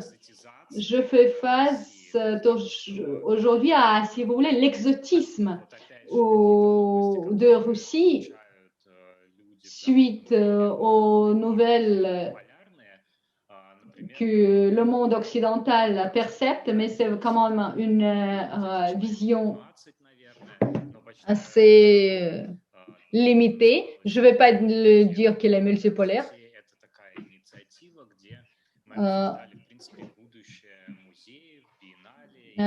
Sur l'exposition, on a discuté le futur du musée, des biennales, et là, toutes les personnes qui ont été lors de cet événement, c'était des Américains, des Européens. Tous ceux qui étaient là, c'était des Européens, des Américains, et quand on présentait les participants, le commissaire allemand, en présentant tout le monde, ne disait pas d'où il venait. Mais quand on m'a présenté, ça a été précisé que j'étais de Russie.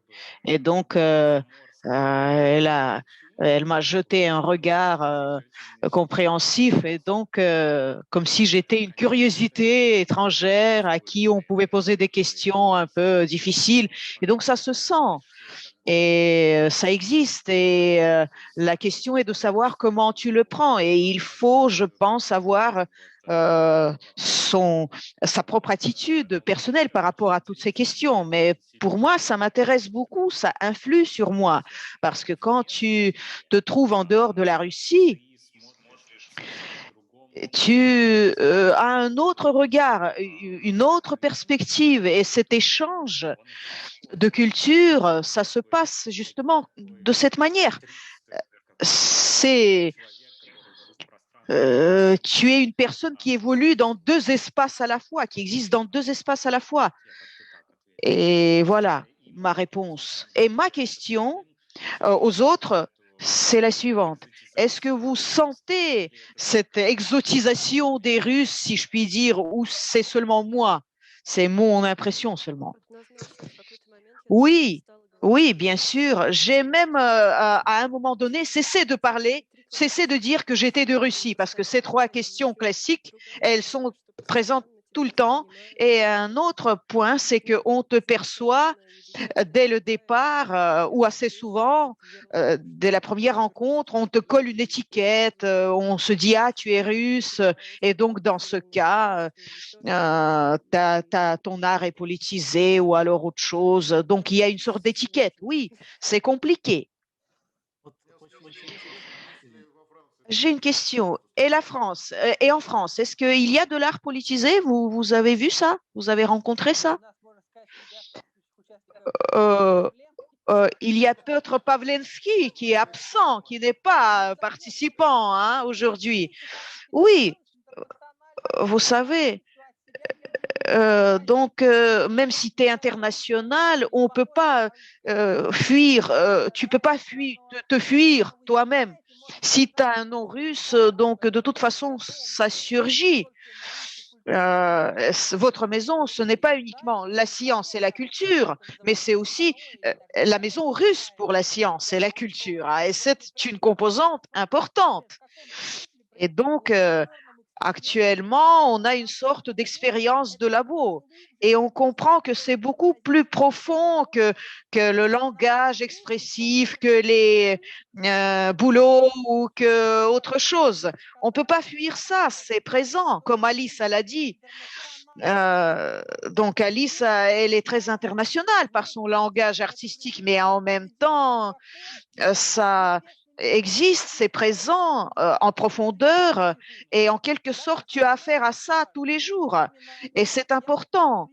Et j'aurais formulé ça comme cette quotidienneté russe, la quotidienneté de cette russité. Donc, on ne parle pas de carrière artistique, mais c'est une thématique dont on peut parler. Et notre plateforme, c'est un moment unique où on peut justement parler de cela, discuter cela.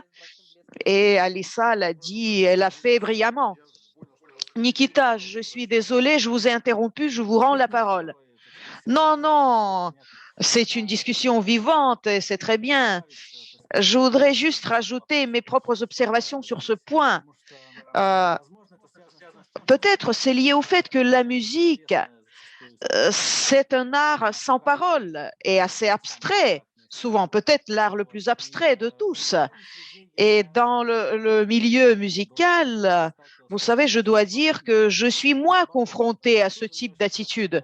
Au contraire, il y a des Français qui me disent souvent, vous savez, la musique française a toujours été assez isolée de par son essence, parce que même au XVIIIe siècle, quand il y avait plein d'Italiens, vous savez, les Italiens ont souvent dirigé le Conservatoire de Paris après la Révolution. Vous savez, la musique italienne n'a pas influé en fait sur la musique française globalement. Mais en ce qui concerne la musique russe, là, il y a eu une explosion colossale.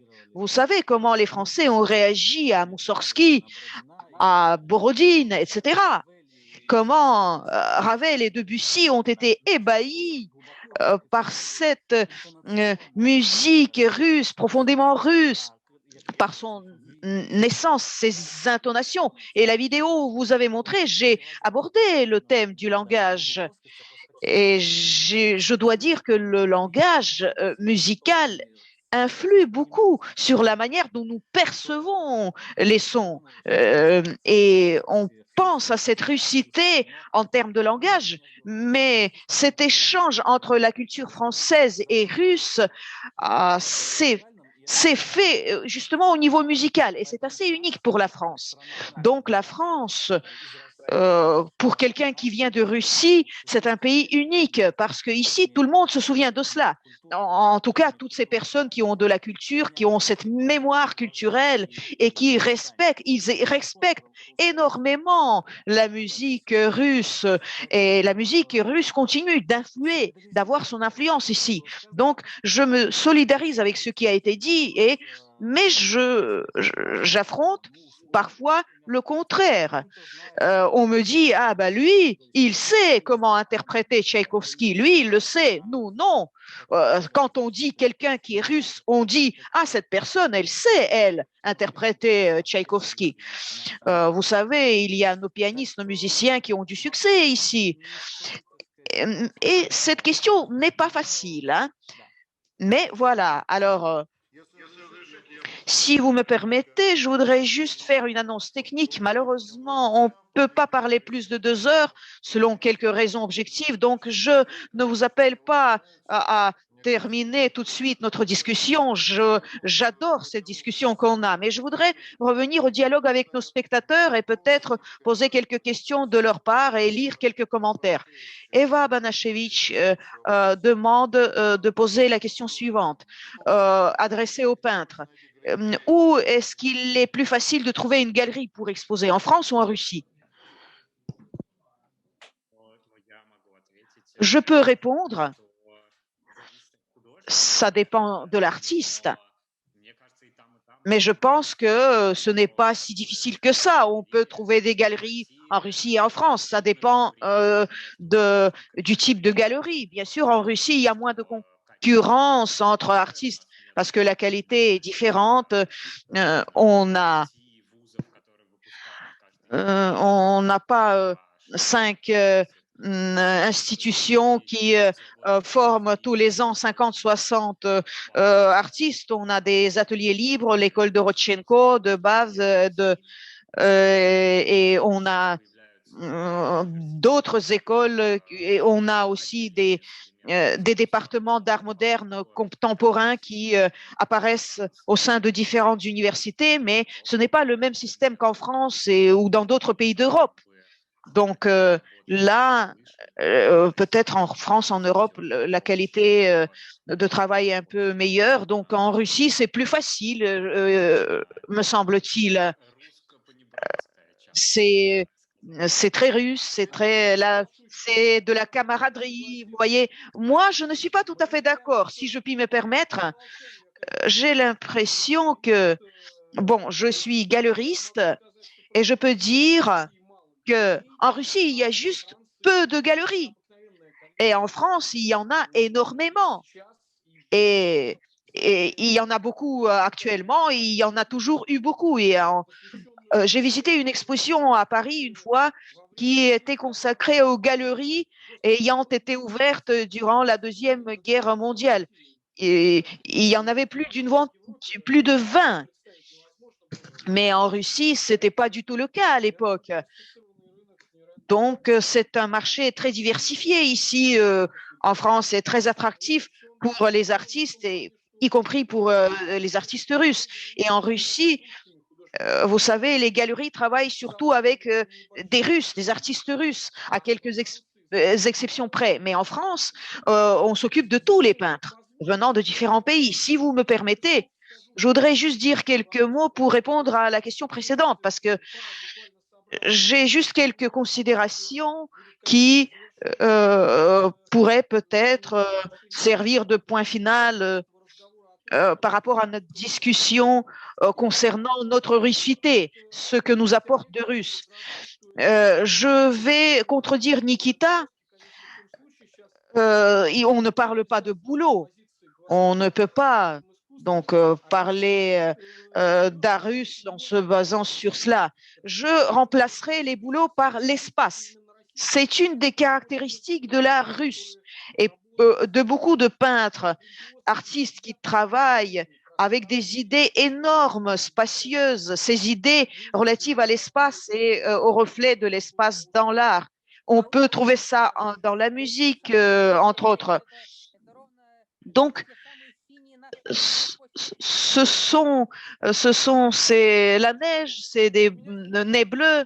Oui, alors aujourd'hui, il y a une exposition de Shinkarev qui vient d'ouvrir, un grand peintre qui travaille avec ces catégories relatives à l'espace russe infini. Et Eric Boulatov aussi, il en parle. Et deuxième point que je voudrais noter, je ne sais pas si on a parlé de cela, je pense que c'est important de le souligner. Peut-être que j'ai omis quelque chose. En fait, nous sommes les héritiers de la période soviétique. Camilla, c'est l'héritière du Kazakhstan soviétique, du soviétique au Kazakhstan. Je ne sais pas comment ça se reflète dans son art, mais c'est très important parce que notre association, ce n'est pas des boulots, des matrioshkas. Mais c'est des drapeaux rouges, c'est des marteaux et d'autres dont nous avons hérité. Vous savez, ces choses horribles sur l'NKVD et autres.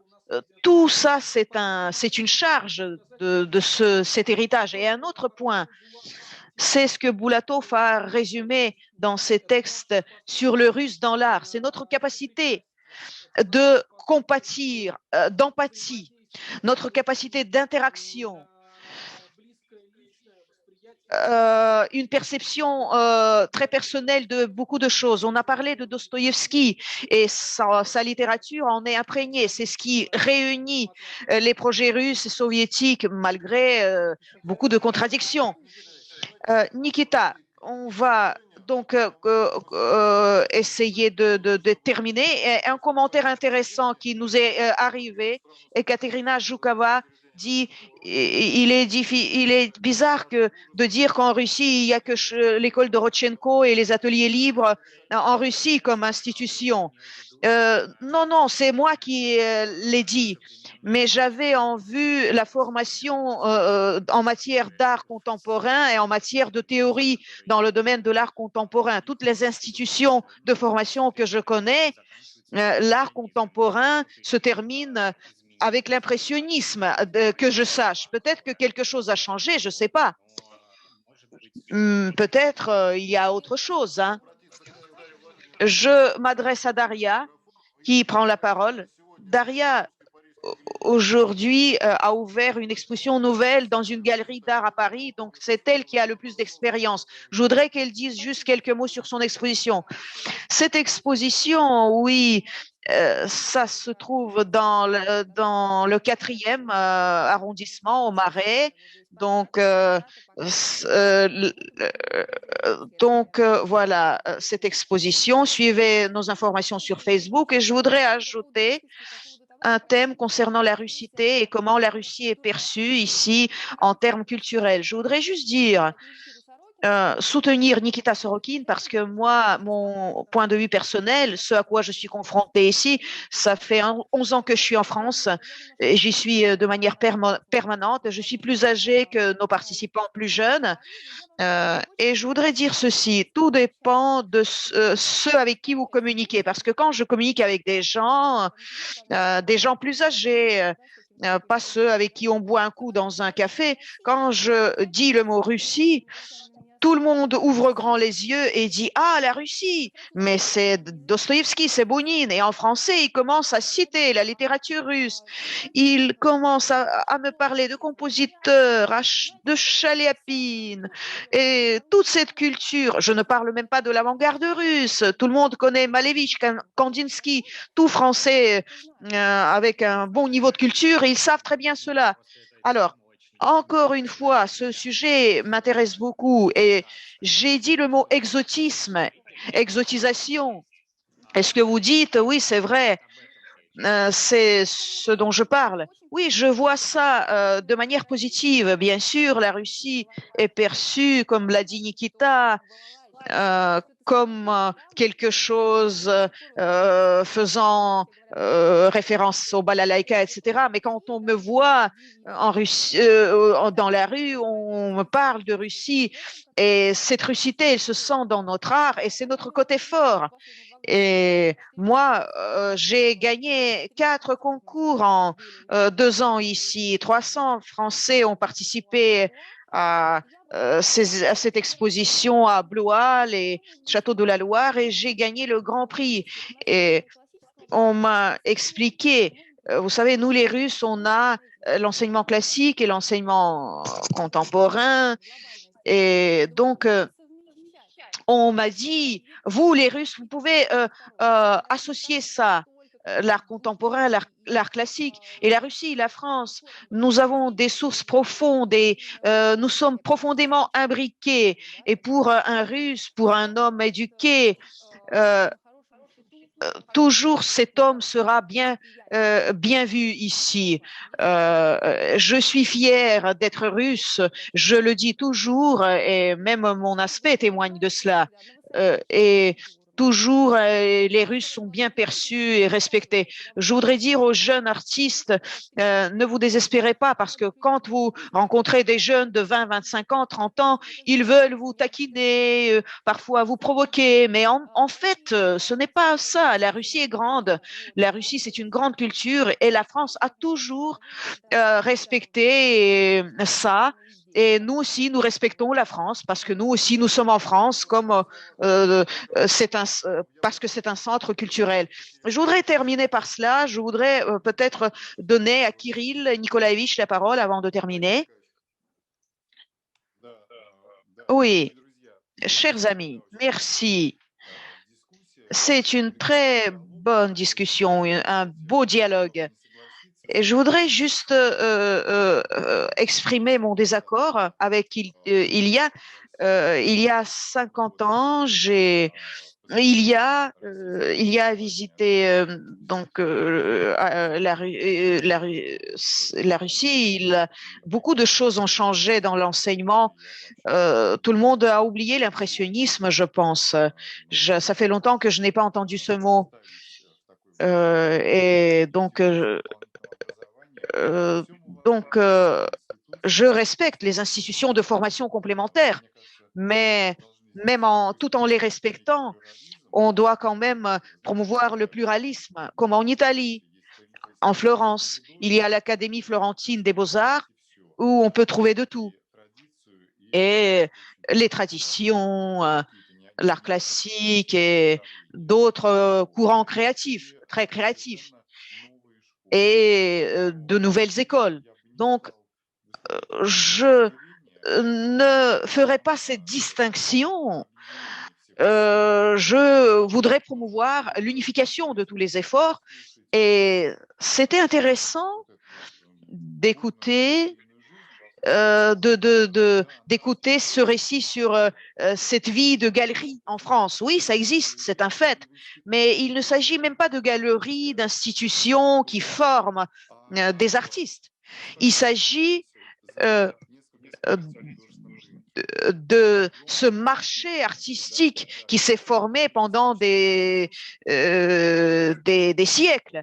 Un Français moyen, il achète de l'art. C'est un marché qui existe, ça fait des siècles. Et nous, ce marché est en cours de formation.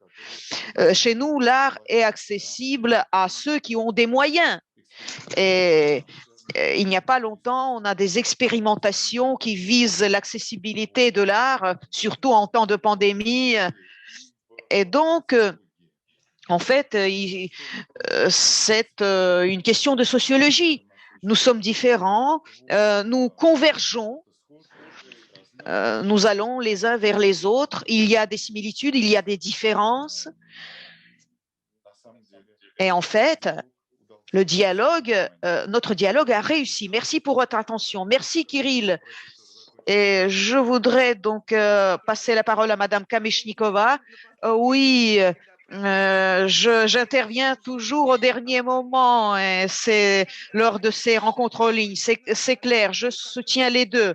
Je soutiens Ilia que j'aime, qui est et je soutiens Kirill.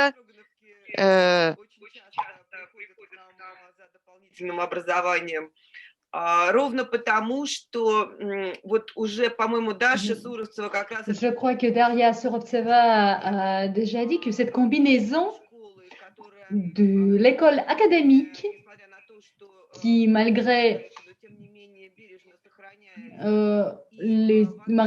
certaines modifications, mais quand même les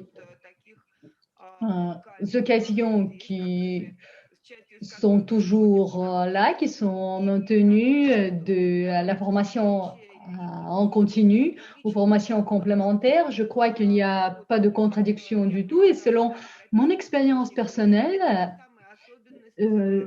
j'observe les artistes, en fait, c'est le caractère qui distingue nos artistes russes. Tout d'abord, c'est le travail préparatif bien professionnel ainsi que leur parcours et bien évidemment la liberté de soi, si vous voulez. Ma parole à Madame Mapolis. Tout d'abord, je remercie notre salon qui nous a donné cette occasion d'observer l'art visuel, mais aussi le Sinus des arts, qui on a déjà entendu parler en France il y a longtemps. Et je crois que les œuvres de Monsieur Sorokin, ils ont quand même donné l'occasion de, tout d'abord d'élargir et d'étendre ces possibilités.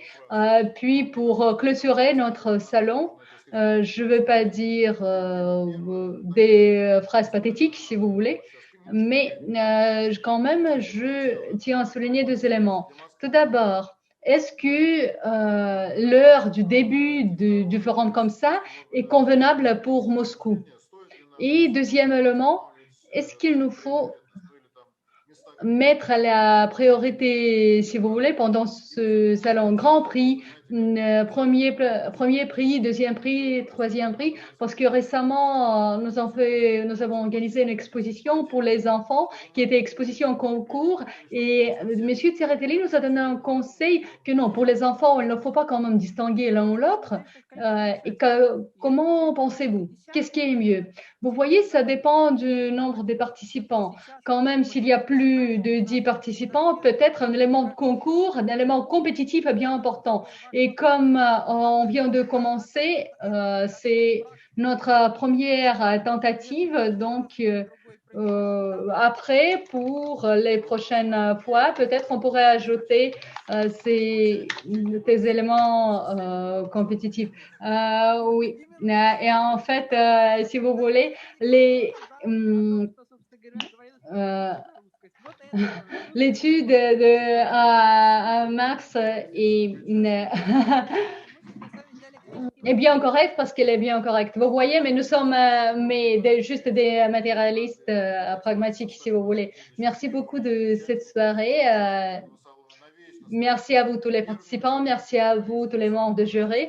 En fait, vous êtes les premiers participants du salon de notre maison de la science et de la culture de Russie à Paris et nous serons toujours prêts à vous fournir toute assistance que nous pouvons.